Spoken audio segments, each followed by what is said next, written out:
እኛ ቴዲ አፍሮን ስንተች የሱ ኢትዮጵያዊነት ትርጉም ከኛ ኢትዮጵያዊነት ትርጉም ወይም ኢትዮጵያን የምናይበት መነጽር ቢለያይ እንጂ እንደ ደቡቤ ጓደኞቹ አረቂ ሲጠጣ ጫት ሲቅም ሐሺሽ ሲያጨስ ስላየነው አይደለም።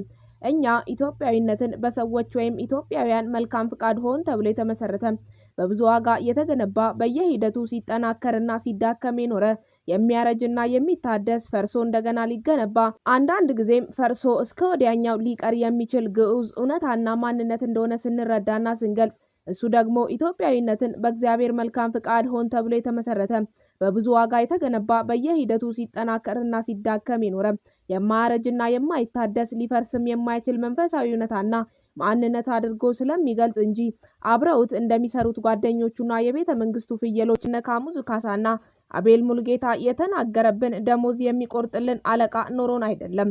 እኛ ቴዲን ስንተች በአንድ ሀገር ውስጥ አይነኬ የሚባል አስተሳሰብ ለማሳየት እንጂ የበላብን ሀቅ ኖሮ አይደለም። ከዚህ አንጻር ቴዲ ራሱ አይነኬ የሚባል ሀሳብ ይዤ አልመጣሁም። እኔ ሀሳብን ያቀረብኩት በህብረተሰቡ ዘንድ ውይይትን ለመለኮስ ነው አላማዬ ብሎ ቮይስ ኦፍ አሜሪካ ላይ በሰጠው ቃለ መጠይቅ የተናገረና ሀሳቡን እንድንመዝንለት በጋበዘበት ሁኔታ በአንዳንድ አላዋቂ ታዋቂ ሰዎችና አውቆ አበዶች አይነኬ ሀሳብ ይዞ እንደመጣና እሱን ሀሳብ በሰላማዊ መንገድ መተቸት እንደማይገባ የእሱን ፖለቲካዊ፣ ሃይማኖታዊ፣ ታሪካዊ አረዳድ መተቸት የህዝብ ጠላትነት፣ የመሃይምነት ምልክት፣ አገር ጠልነት ተደርጎ በማህበረሰቡ ዘንድ የተዘራው ስሁት ትርክት እንዴት ታረም እንጂ የቀማን ርስት ኖሮ አይደለም። ይሄም ይሁን የኢትዮጵያዊነት መስፈሪያ ሚዛናችንም ይለያይ፣ ችግር የለውም። ቴዲም እኛም የምንወዳትና የምንኖርባት ሀገራችን አጣብቂኝ ውስጥ ገብታለችና አንዳንድ ሙዚቃዎች ላይ ከመተቸትና አልፎ አልፎ በመግለጫዎች ከማሰብ ባሻገር መሬት ላይ ወረድ ብለ ካንተ በታች ዝና በነበራቸው ወቅትም አገራቸውን ለመታደግ የታገሉ ዓለማችን ካሰለፈቻቸው እንደ ዲዴር ድሮግባና ጆስፊ በከር ያሉ ታዋቂ ሰዎችን ታሪክ ጠቅሰን ምክር ለገስ ነውና የሞራል ተጠየቅ እንዳለበት አስታወስ ነው እንጂ እንደ ህወሓት፣ ኦነግ፣ ብልጽግናና ሌሎች ደጋፊዎች ይወገር ይጥፋ ዘፍኖ አይብላ ልጆቹን አያሳድግ አላልንም። ወይም ቀፈታችንን የሚሞሉልንን አለቆቻችንን ተናገርን ብለ አልተናገርነውም። ሆዳችንን የምንሞላው ተምረን ባገኘነው እውቀትና ሙያ ሰርተን በምናገኘው ገቢ እንጂ እንደ ሀጫሉ ዘመዶች ስፖንሰር ተደርገን አይደለም። አገሩ ሊፈርስበት ጨንቆት ሀሳብ የሚወረውርንና ኪሱ ሲጎልበት የሚጮውን ሰው እየለየን እንጂ ጎበዝ ሰው ባናመሳስል ከቤተ መንግስት በወጠጤ ፍየሎች ቴዲ አፍሮ ይቀርበናል። ሀሳቡ የአበበ አማረ ነው። አበበ አማረ በምህንድስና ትምህርት ከደብረ ማርቆስ ዩኒቨርሲቲ ተመርቆ ባህር ዳር ከተማ በሚገኝ አንድ ፋብሪካ ውስጥ በሙያው ያገለግላል። ቴዲ አፍሮን እየወደደ ግን አጥብቆ በመተቸት ይታወቃል። በቴዲ አፍሮ ላይ ሲያቀርበው የሰነበተውን ትችት አስመልክቶ የሰጠው ማስተባበያ ከላይ የተነበበውን ይመስላል። በኢትዮጵያ የሙዚቃ ታሪክ ውስጥ እንደ ቴዎድሮስ ካሳሁን ቴዲ አፍሮ የብዙዎችን ልብ የገዛ በተመሳሳይ ደግሞ የፖለቲካ ትኩሳት ማዕከል የሆነ ከያኒ ማግኘት አዳጋጅ ነው።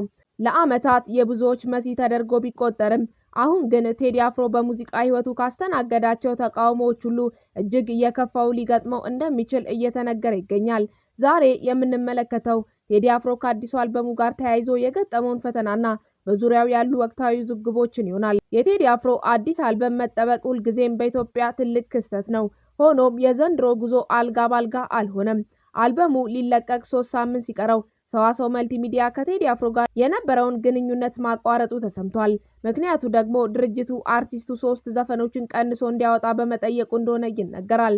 ቴዲ አፍሮ ግን ለህዝብ የገባውን ቃል ለማክበርና አልበሙን በተባለበት ቀን ለማውጣት ሲል ግንኙነቱን በማቋረጡ ለከፍተኛ ኪሳራ መዳረጉ ተገልጿል። ሰዋሰው መልቲሚዲያ በ2ኤፍ ካፒታል ፒኤልሲ ስር የሚተዳደር ሲሆን ባለቤትነቱ የራይድ መስራች ሳምራዊት ፍቅሩና የወንድሟ አብርሃም ፍቅሩ ነው።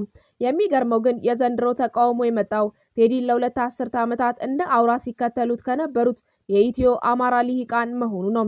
በ1997 ዓ.ም ያስተሰርያል በሚለው አልበሙ የአማራ ተወላጆችና የኢትዮጵያ ብሔርተኞች ድምጽ ሆኖ ነበር። አሁን ግን የማንነት ትርክቱ ተለውጧል። ቀደም ሲል ኢትዮጵያዊነትና አማራነት ተደጋግፈው ቢጓዙም አሁን ግን አማራነት ራሱን የቻለ ርዕዮተ ዓለም ሆኖ ወጥቷል። አዲሱ የአማራ ብሔርተኛ ቴዲ አፍሮ የሚሰብካትን ኢትዮጵያ እንደ ታሪካዊ ልቦለድ ማየት ጀምሯል። አርቲስቱ ኢቶሪካ ኢትዮጵያ ሲደመር አፍሪካ እያለ ወደ ሰፊው አህጉር ሲያማትር፣ ብሔርተኞች ግን በህልውና ትግል ላይ እያለን ይህ ዓለም አቀፋዊ ስብከት አይመጥነንም በሚል እየተቹ ይገኛሉ። በሌላ በኩል ደግሞ ከኦሮሞ ልሂቃን ዘንድ ያለው ትችት እንደቀጠለ ነው። አንዳንድ የኦሮሞ ተቆርቋሪዎች በሙዚቃው ዓለም የሚሰጡ የንጉስ ሹመቶች ሳይንሳዊ መሰረት የሌላቸው የሰፈር ሹመት ናቸው ሲሉ ይሞግታሉ። ቴዲ አፍሮ በኦሮሞ ህዝብ ዘንድ የሙዚቃ ንጉስ እንዳልሆነና ሙዚቃው የኦሮሞን ስነ ልቦና ያላገናዘበ መሆኑን ይገልጻሉ። ኦሮሞ እኔ ብቻ ልስበክ አንተ ስማ የሚለውን የአንድ ወገን ትርክት እንደሚቃወምም ተገልጿል። ምንም እንኳን የፖለቲካው ማዕበል ቢበረታም በሙያ አጋሮቹ ዘንድ ቴዲ አሁንም ትልቅ ክብር አለው። ልዑል ኃይሉ ዝናው የለፋበት እንጂ ሎተሪ የወጣለት አይደለም ይላል። ጆሲ ገብሬ ደግሞ ቴዲ ለኛ የሙዚቃ ሌጀንድና የሀገር ምልክት ነው ሲል ያሞካሸዋል። ሸዋን ዳኛ ኃይሉ በበኩሉ ቴዲ ለጓደኛው ከራሱ በላይ የሚደሰትና ለሌላው ዜማ አሳልፎ የሚሰጥ ቅን ሰው መሆኑን ይመሰክራል። በአጠቃላይ ቴዲ አፍሮ በአሁኑ ወቅት በቆየም ኢትዮጵያዊነት ስብከቱና እየገነነ በመጣው ንጹህ ብሔርተኝነት መካከል ቆሟል።